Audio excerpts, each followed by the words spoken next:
Guys, good morning. Andito po tayo sa may Catlin Place 5 in Molino 7.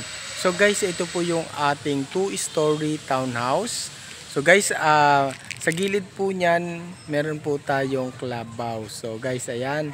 So ongoing pa rin po yung ating construction dito.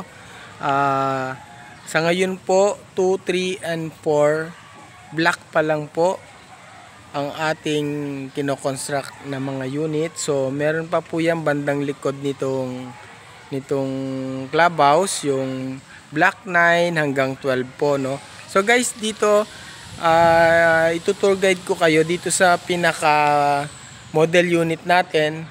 So pasukin po natin. So ang lot area po nito ay yung inner unit natin ay nasa 60 square meter. At ang floor area po ay nasa 106 square meter. Pag mga end unit po, tsaka corner, ang lot po niya ay nasa 90 square meter. So ang floor area niya po ay umaabot po ng 118 square meter. So guys, ito ang ating model unit. Pasukin po natin yung pinaka dress up. So guys, dito, very spacious naman po yung ating parking.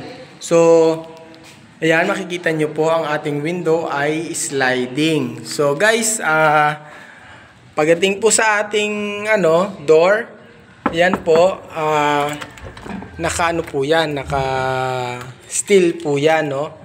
So ayan guys, ang ating turnover, makikita nyo po, naka 60 by 60 na granite tiles po yan. Tapos meron na po tayong yan, yung screen window. Yan guys, yung paint po natin dito ay ganyan na po pag na-turn over. So tanggalin lang po natin yung gamit dito.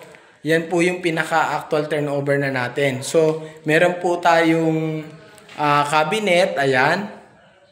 Yan, meron po tayo. Yan po yung overhead cabinet ng atin pong kitchen. So yung kitchen po natin naka-countertop na po tayo, yung granite. So ayan guys.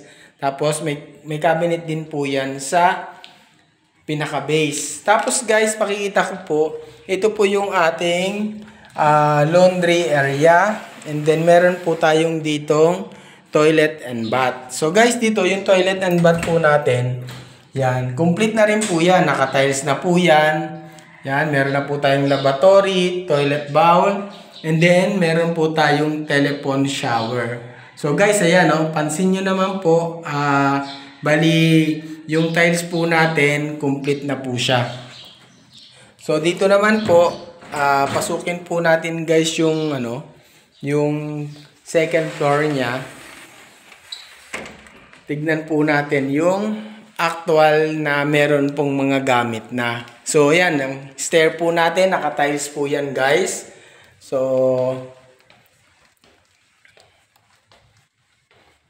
yan po. Pag akyat po natin, bandang kaliwa, ito na po agad yung master bedroom. So sa master bedroom po natin, pwede po natin gayahin to guys.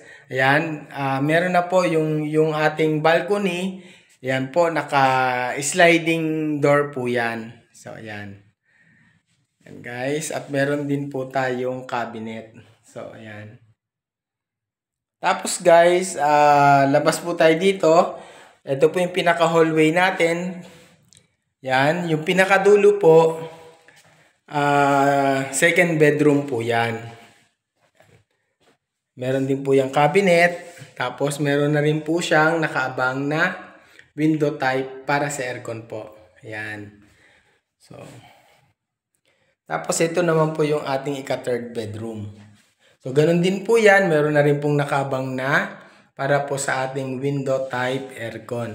At the same time, meron din po ditong cabinet. Tapos guys, dito po, meron po tayong common toilet and bath. So ayan guys, yung ating common toilet and bath, complete na rin po siya, naka-tiles po yan. Pati po yung walling natin, naka-tiles po yan. Ayan po, may lavatory. Meron po tayong bowl, and then yung atin pong shower, meron pong nakahang, tapos meron pong isang telephone shower. Kagaya po dun sa pinaka ground floor po natin. So ayan guys, meron din pong kabitan po yan ng heater. So ayan, complete na po yan guys. Gamit na lang po. Ayan, sobrang very spacious po ng ating toilet and bath. So guys, doon po sa gusto nilang mag-viewing dito sa Catlin Place 5, dito sa May Molino 7, pwede nyo po akong i-message para po makapag-schedule po kayo ng site visit at makita nyo po, ma-assist ko po kayo dito sa property na to. So guys, maraming salamat po.